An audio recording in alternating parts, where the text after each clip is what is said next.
இது தொடர்பாக நியூஸ் 18 மண்டல செய்தியாளர் குருசாமிக்கு அவர் அளித்திருக்கக்கூடிய பேட்டியை பார்க்கலாம். கோவை போன்ற தொழில் நகரங்கள்லாம் இந்த ஜிஎஸ்டி அமலாக்கத்துக்கு பின்பு ஆயிரக்கணக்கான தொழிற்சாலைகள் மூடப்பட்டிருக்கின்றன. ஏனென்றால் இந்த ஜிஎஸ்டியில் இருக்கக்கூடிய குளறுபடிகள் அந்த அளவுக்கு செஞ்சு வச்சிருக்கிறாங்க. இப்போ ஒன்றும் வேண்டாம், கோவையோடைய அடையாளமாக இருக்கக்கூடிய உற்பத்தி சொல்லக்கூடிய வெட் கிரைண்டரு, பம்பு மோட்டார் செட்டுகள், கம்ப்ரஸர்கள், இதெல்லாம் இந்த கோவையோட அடையாளமாக உலகத்துக்கு அறிமுகப்படுத்தி பெரிய அளவில் இங்கிருந்து வியாபாரம் செய்யப்பட்டது. இன்றைக்கி அதுக்கெல்லாம் 18% போட்டு அந்த ஜிஎஸ்டியில் கொண்டு வந்த பிறகு அந்த பொருள் உற்பத்தி என்பது கடுமையாக பாதிக்கப்பட்டு இன்றைக்கு பெரிய நெருக்கடி சந்திச்சு கொண்டிருக்கோம். அதே போல் ஜாப் ஆர்டர் செய்கிறோங்க. இந்தியாவில் வேற எங்கேயுமே இந்த அளவுக்கு ஜாப் ஆர்டர் செய்யக்கூடிய கம்பெனி கிடையாது. உங்களுக்கு கோவையில் தான் கிட்டத்தட்ட 30,000-40,000 பேர் வரைக்கும் ஒருத்தர் உற்பத்தி செய்கிறவங்க அவங்க கொடுக்குற ரா மெட்டீரியல் வாங்கி மிஷினிங் செஞ்சு கொடுக்கறது கோயம்புத்தூரில் தான் அதிகம். அந்த ஜாப் ஆர்டருங்கிறது நாங்கள் மெட்டீரியல் பர்ச்சேஸ் பண்ணலாம். ஆனால் அதே நேரத்தில் அந்த ஜாப் ஆர்டருக்கும் 18% ஜிஎஸ்டி கொண்டு வந்து அந்த ஜாப் ஆர்டர் செய்கின்ற தொழில்கள்லாம் இன்னைக்கு கண்கூண்டாக பார்க்கிறோம். இன்னைக்கு ஒவ்வொரு பகுதியிலும் நூற்றுக்கணக்கான தொழில்கள் வந்து மாதம் ஒரு முறை வந்து கணக்கெடுக்கும் பொழுது பல்லாயிரக்கணக்கான தொழில்கள் மூடப்பட்டு கொண்டிருக்கின்றன. அதனால் இந்த ஜிஎஸ்டியில் பொறுத்த வரைக்கும் நாங்கள் கேட்கிறோம், ஜாப் ஆர்டருக்கு வந்து நீங்கள் 5% கொண்டாங்க. அதே போல் வந்து நாங்கள் வந்து எங்கள் கோவையினுடைய அடையாளம் இருக்கக்கூடிய வெட் கிரைண்டர்கள், உங்களுக்கு கம்ப்ரஸர்கள், பம்பு செட்டுக்கு 5% கொண்டாங்க என்ற கோரிக்கை வைத்திருக்கிறோம். என்னன்னு கேட்டிங்கன்னா மூலப்பொருள்கள் இதுக்கெல்லாம் இப்போ மிகப்பெரிய அளவில் எங்களுக்கு வந்து பார்த்தீங்கன்னா மூலப்பொருள்கள் வந்து உங்களுக்கு இரும்புகள், தாதுகள், எஸ்எஸ் மெட்டீரியல்கள், இந்த மாதிரி வந்து உங்களுக்கு வந்து பல்வேறு காப்பர்கள், இதெல்லாம் தான் எங்களுடைய மூலப்பொருளாக நாங்கள் பயன்படுத்தி கொண்டு இன்றைக்கி வந்து உற்பத்தியில் இருக்கிறோம். இந்த மூலப்பொருளோட விலை பார்த்தீங்கன்னா இன்றைக்கி எப்படி தங்கத்தோட விலை இருக்குதோ, நான் காலையில் ஒரு விலை சாயங்காலம் விலை மேலே மூலப்பொருள் விலை இப்போ அப்படி ஆகிட்டாங்க. இது வந்து பெரிய ஆச்சரியமாக இருக்குது. அதுக்கு என்ன காரணம் கேட்டிங்கன்னா, இந்த விலையை நிர்ணயம் செய்வதற்கு இந்தியாவில் ஒரு கமிட்டி இவங்க போடலை. ஏன்னா மூலப்பொருளுங்கிறது தொழில்துறை ஸ்டாண்டர்டாக இருந்தால் தான் தொழில் செய்ய முடியும். அதனால தொழில்கள் அழிகிறது. அதனால் நாங்கள் வந்து இந்த பட்ஜெட்டில் வந்து மூலப்பொருள்களை விலை நிர்ணயம் செய்யக்கூடிய ஒரு கமிட்டி அமைக்கணும். தொடர்ந்து நம்ம சிறப்பு நிரலையை தொடரலாம். திரு ஸ்ரீதர், இப்போ தொழில்துறையினரோட இந்த கோரிக்கை அப்படிங்கிறது எந்த அளவுக்கு பட்ஜெட்ல வந்து எதிரொலிக்க வாய்ப்பு இருக்குன்னு நினைக்கிறீங்க? என்னுடைய தாழ்மையான கருத்து என்னன்னா, ஒரு கவர்மெண்ட்னால மூலப்பொருளுடைய இதை ப்ரைஸை நிர்ணயிக்கிறது ரொம்ப கஷ்டம். இப்போ நம்ம இருக்கிறது ஃப்ரீ மார்க்கெட் எக்கானமியில் இருக்கோம். அதனால் டிமாண்ட் அண்ட் சப்ளை தான் வந்து ஒரு பொருளுடைய விலையை நிர்ணயிக்கிறது.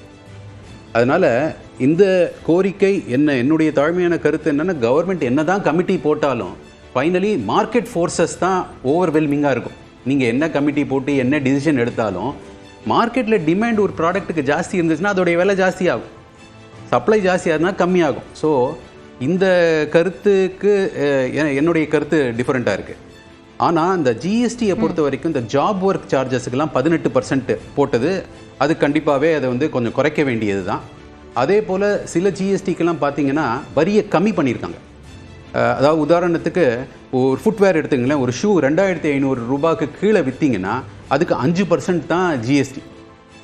பார்க்கும்போது பார்த்தா ஓகே, இது கன்சியூமர்ஸுக்கு கம்மியாக இருக்க விலை அப்படின்னு தோணும். ஆனால் அவங்க இன்புட் டேக்ஸ் கிரெடிட், கெமிக்கல் அதெல்லாம் யூஸ் பண்ணுறதெல்லாம் 18%. அந்த 18%ஐயும் அந்த 5%ஐயும் அட்ஜஸ்ட் பண்ண முடியாமல் ரீஃபண்டுக்காக தவிச்சுக்கிட்டு இருக்காங்க. அது வந்து கம்பெனிஸ் அண்ட் இண்டஸ்ட்ரீஸுக்கு இந்த ரீஃபண்ட் பிளாக் ஆகி அவங்களுடைய ஒர்க்கிங் கேபிட்டல் பிளாக் ஆகுது. ஸோ ஜிஎஸ்டியை பொறுத்த வரைக்கும் ஒன்றா இந்த 5%-ஐ திருப்பியும் 18% செய்யலாம், இல்லை 5%லேயே வச்சுக்கிட்டு இந்த ரீஃபண்ட் இருக்குது பார்த்தீங்களா, அந்த 12%க்கும் 5%க்கும் உள்ள வித்தியாச ரீஃபண்டை துரிதப்படுத்தி சீக்கிரம் அந்த ஆட்டோமேட்டிக் ரீஃபண்ட் ப்ராசஸாக அவங்க என்ஃபோர்ஸ் பண்ணணும். இந்த 56வது ஜிஎஸ்டி கவுன்சில் மீட்டிங்கில் செப்டம்பர் 25 நடந்ததில் இதெல்லாம் அனௌன்ஸ் பண்ணியிருக்காங்க. ஆட்டோமேட்டிக் ரீஃபண்ட் கொடுப்போம், இந்த மாதிரி இன்வெர்டட் டியூட்டி ஸ்ட்ரக்சர் இருந்தது, அவுட்புட்டில் 5%, இன்புட்டில் 18%னா அதுக்கு ஆட்டோமேட்டிக்காக 90% வரைக்கும் ரீஃபண்ட் கொடுப்போம்லாம் அனௌன்ஸ் பண்ணியிருக்காங்களே தவிர அது இன்னும் அமுல்படுத்தலை. அந்த ஒரு எதிர்பார்ப்பு எனக்கு இருக்குது. இந்த பட்ஜெட்டில் அதை வந்து செயல்படுத்துவாங்க அப்படின்னு நான் நம்புகிறேன். அது பண்ணினா உங்களுக்கு ஜிஎஸ்டியில் பெரும்பாலும் இந்த தொழில் முனைவர்களுடைய ஒரு கன்சர்னை அட்ரஸ் ஆகும். அதை தவிர சில அதர் இதுவும் இருக்குது, ரெக்கமெண்டேஷன்ஸ் இருக்கும் ஜிஎஸ்டி, அது அப்புறம் ரைட். திரு ஜான் சார், இப்போ ஜிஎஸ்டி சார்ந்து இந்த மாதிரியான எதிர்பார்ப்புகள் இருந்தால் அது பூர்த்தியாகும்னு சொல்ற மாதிரி மருத்துவ காப்பீடு சார்ந்த சில எதிர்பார்ப்புகளும் சில தேவைகளும் வந்து இப்போ இருக்கு, அதுக்கான அறிவிப்பு இருக்கும் அப்படின்னு சொல்லப்பட்டிருக்கு. அது எந்த அளவுக்கு சாத்தியப்பட வாய்ப்பு இருக்கு, என்ன மாதிரியான அனௌன்ஸ்மெண்ட் இருக்கலாம்? நம்ம இப்போ இதில் நான் திரும்ப தமிழ்நாடுன்னு சொல்ல நினச்சிடக்கூடாது. நம்ம தமிழ்நாட்டை இன்றைக்கி எடுத்திங்கன்னா அந்த முதலமைச்சர் காப்பீட்டு திட்டம்னு ஒன்று தொடங்கியிருந்தாங்க. அதில் பார்த்தீங்கன்னா எல்லாருக்குமே இப்போது ஒரு சர்ஜரி அப்படின்னு சொன்னால் பண்ணலாம். அதில் சில அனாமலிஸ் இருக்குது. இப்போ ஃபார் எக்ஸாம்பிள் இன்றைக்கி ஒரு ரியல் ப்ராக்டிக்கல் கேஸ் எடுத்திங்கன்னா இப்போ ஒரு திருவாண்டத்தில் பெரிய ஹாஸ்பிட்டல் இருக்குது, கிம்ஸ் அப்படிம்பாங்க. நாகர்கோவிலில் உள்ள ஒருத்தங்களுக்கு ஒரு உடம்பு சரியில்லை, அவர் இங்கே தமிழ்நாடு சிஎம்மோட லிமிட்டு தான் வச்சுருக்காங்க, அங்கே யூஸ் பண்ண முடியலை. ஸோ இது எல்லாத்தையுமே இந்த பட்ஜெட்டில் இவங்க கொண்டு மாற்றணும் அப்படின்னு சொல்கிறது என்னோட ஒரு எதிர்பார்ப்பு. அது வரும்னு நினைக்கிறேன். நிறைய ப்ரப்போசல்ஸ் போயிருக்கு. அது புரியுறதில்ல நான் சொல்கிறது உங்களுக்கு. நான் வந்து எனக்கு இங்கே லிமிட்டு ஏன்னா ஒரு பிலோ பாவர்ட்டி லைனில் இருக்கக்கூடியவங்க தான் நிறைய பேர் இருக்கிறாங்க. ஸோ அவங்களுக்கு வந்து இப்போ இந்த சிஎம்மோட எல்லாருமே எல்லா இடத்துலேருந்து ஆக்சஸ் பண்ணுற மாதிரியான இது வந்து நம்ம வந்து ஒரு ஸ்டேட்டில் இதை கொடுத்துருக்காங்க அப்படின்னா எப்படியும் இன்சூரன்ஸ் கிளைம் கொடுக்க போகிறாங்க. அது ஏன் அடுத்த இடத்துக்கு கொடுக்கக்கூடாது?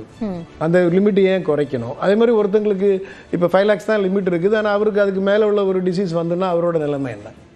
அது நம்ம கண்ட்ரோல் பண்ணவே முடியாது இல்லை, எதுக்கு எவ்வளோ கிளைம் வருதுன்னு தெரியல.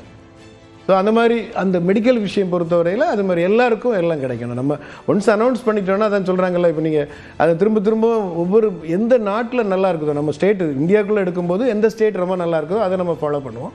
அதே மாதிரி வெளியே எடுத்தீங்கன்னா இந்த ட்ரீட்மெண்ட் எல்லாம் 100% வந்து ஒரு ஃப்ரீ அப்படிங்கிறதுக்கு வந்துடுது வித் குவாலிட்டி. அதை நம்ம ரெடி பண்ணணும் நல்லபடியாக. ரைட், நம்ம தொடர்ந்து பேசலாம். தற்போது ஒரு முக்கிய செய்தி கிடைத்திருக்கிறது, அதை பார்க்கலாம்.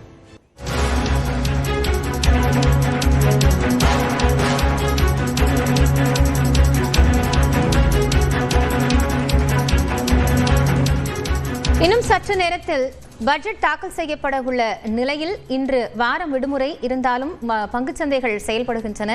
இருந்த போதிலும் இந்திய பங்குச்சந்தைகள் சரிவுடன் தொடங்கி இருக்கின்றன. கூடுதல் தகவல்களோடு செய்தியாளர் சுசித்ரா இணைந்திருக்கிறார், அவரிடம் பேசலாம். சுசித்ரா, பங்குச்சந்தைகள் இன்று திறந்திருக்கும் அப்படிங்கும் போது எதிர்பார்ப்பு அதிகமா இருந்தது, தற்போது சரிவோட தொடங்கி இருக்கு, விவரம் என்ன? இந்திய பங்கு சந்தைகளுடைய இன்றைய நடவடிக்கை குறிப்பாக பட்ஜெட்டை முன்னிட்டு சிறப்பு வர்த்தகம் நடைபெறும் என்ற ஒரு அறிவிப்பை இந்திய பங்கு சந்தைகள் வெளியிட்டு அதனுடைய வர்த்தகம் இன்று காலை தொடங்கிய நிலையில் சரிவுடன் பங்கு சந்தைகள் தொடங்கியிருப்பது மிக முக்கியமாக பார்க்கப்படுகிறது. சிறப்பு வர்த்தகம் இன்று நடைபெறும் என்ற ஒரு அறிவிப்பின் அடிப்படையில் தொடங்கப்பட்ட நிலையில் இன்று பட்ஜெட்டை ஒட்டி ஒரு வளர்ச்சி என்பதும் அதிகமாக இருக்கும் என்று எதிர்பார்க்கப்பட்ட நிலையில் தற்பொழுது நிப்டி உள்ளிட்ட புள்ளிகள் சரிவில் தொடங்கியுள்ளதாக பங்குச்சந்தை அதிகாரப்பூர்வமாக அறிவித்துள்ளது. பிஎஸ்சி மற்றும் என்எஸ்சியினுடைய செயல்பாடுகள் தற்பொழுது சற்று குறைவாக ஒரு சில புள்ளிகள் குறைந்து சரிவுடன் தொடங்கியுள்ளதாகவும் சுமார் 0.66% முதல் அது தொடங்கியுள்ளது என்ற ஒரு அதிகாரப்பூர்வ தகவலையும் தெரிவித்திருக்கிறார்கள். பிஎஸ்சி சென்செக்ஸ் மற்றும் நிப்டி 50 ஆகிய செயல்பாடுகள் சரியாக 9 மணிக்கு தொடங்கியுடன் இந்த ஒரு சரிவை ஏற்றியுள்ளது மிக முக்கியமாக பார்க்கப்படுகிறது. 11 மணிக்கு மத்திய பட்ஜெட் என்பது தாக்கல் செய்யப்படும் நிலையில் படிப்படியாக அதனுடைய அந்த ஒரு புள்ளிகள் என்பது உயரும் என்ற ஒரு எதிர்பார்ப்பு இருப்பதாக பங்குச்சந்தை ஆர்வலர்கள் தெரிவித்திருக்கிறார்கள். நன்றி சுசித்ரா, அது குறித்த விவரங்களுக்காக. சரி, இப்போ இந்த எதிர்பார்ப்புகள் அப்படிங்கிறதே ஒரு பங்குச்சந்தை தொடங்குறதுலேருந்து எல்லாருக்குமே இருக்கும். அது இப்போ சரிவோட தொடங்கி இருந்தாலும் பட்ஜெட்க்கு அப்புறம் அது மாறலாம். இப்போ இது வந்து என்ன தாக்கத்தை கொடுக்கும் அப்படின்னு நினைக்கிறீங்க சந்தைகள்ல? சந்தைகளில் பெரும்பாலும் என்னை பொறுத்த வரைக்கும் ஸ்பெக்குலேஷன் தான் நடக்கிறது. இன்வெஸ்ட்மெண்ட்டுங்கிறது ஒரு போர்ஷன் இருந்தாலும் பெரும்பாலும் ஸ்பெக்குலேஷன் தான். அதனால் பட்ஜெட்டுடைய சந்தையில் என்ன நடக்கிறதுன்னு வச்சுக்கிட்டு பட்ஜெட்டு வந்து பாசிட்டிவாக நெகட்டிவான்னு சொல்ல முடியாது. இந்த ஒரு 3-4 ஹவர்ஸில் சில பேர் ஒரு பொசிஷன்ஸ் எடுப்பாங்க, சில பேர் பொசிஷன்ஸை அன்வைண்ட் பண்ணுவாங்க. அதனால நம்ம வந்து பட்ஜெட்டோடைய இம்ப்ளிகேஷன் இது தான் அப்படின்னு சொல்ல முடியாது. நல்ல பட்ஜெட்டு குறைவான பட்ஜெட்னு சொல்ல முடியாது. இருந்தாலும் இப்போவே பார்த்தீங்கன்னா வந்து கடந்த ஒரு வாரமாக வந்து இந்த ப்ரைஸஸ் எல்லாம் பேஸ் மெட்டல் ப்ரைஸஸ், இந்த காப்பர், ஜிங்க், அலுமினியம் ப்ரைஸஸ்ஸு அதுக்கு சார்ந்த ஷேர்ஸ் எல்லாம் கம்மியாகிட்டு வருது.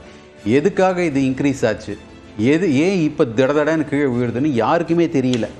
இப்போ கோல்டு, சில்வர், நீங்கள் வந்து கோல்டு ஜுவல்லரியே போய் கேட்டிங்கன்னா கூட ஒரு பிரபலமான இவர் சொன்னார், நான் கோல்டு ஜுவல்லரை போய் கேட்டேன், ஒரு மெட்ராஸ்லேயே சென்னையிலே பெரிய, ஏன் கோல்டு வந்து கம்மியாகுமா, எனக்கு தெரியாது சார், எனக்கு கோல்டில் ஏன் மூவ்மெண்ட் ஆகுதுன்னு தெரியல.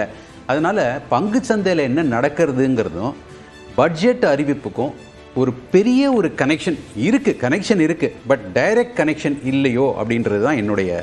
ஸோ பங்குச்சந்தையோடைய பிஹேவியரை வச்சுக்கிட்டு பட்ஜெட்டை நம்ம கமெண்ட் பண்ணுறது அது சரியாக இருக்காது. ரைட், தொடர்ந்து பேசலாம். மத்திய அரசிடமிருந்து தமிழ்நாட்டிற்கு வர வேண்டிய நிலுவைத் தொகை விடுப்பு, புதிய ரயில்வே திட்டங்கள் போன்றவை குறித்து மத்திய பட்ஜெட்டில் அறிவிப்பு வெளியாகுமா என்ற எதிர்பார்ப்பு எழுந்திருக்கிறது. தகவல்களை செய்தியாளர் அபினேஷிடம் கேட்கலாம். அபினேஷ், இப்போ தமிழ்நாட்டிற்கு வர வேண்டிய நிலுவைத் தொகை என்ன, தமிழ்நாடு சார்ந்த திட்டங்கள் குறித்த அறிவிப்புகள் என்னவாக இருக்குங்கிற எதிர்பார்ப்பு இருக்கு, எப்படி இருக்கும்?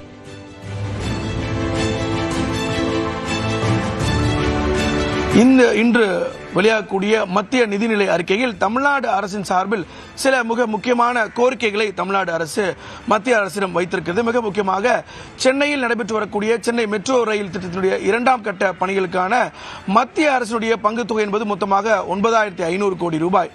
இதுல இன்றைக்கு அதுல தேவையான நிதியை மத்திய அரசு ஒதுக்கீடு செய்யும் என எதிர்பார்க்கப்படுகிறது. அதே போல அந்த கோரிக்கையும் தமிழ்நாடு அரசு வைத்திருக்கிறாங்க. அதே போல மதுரை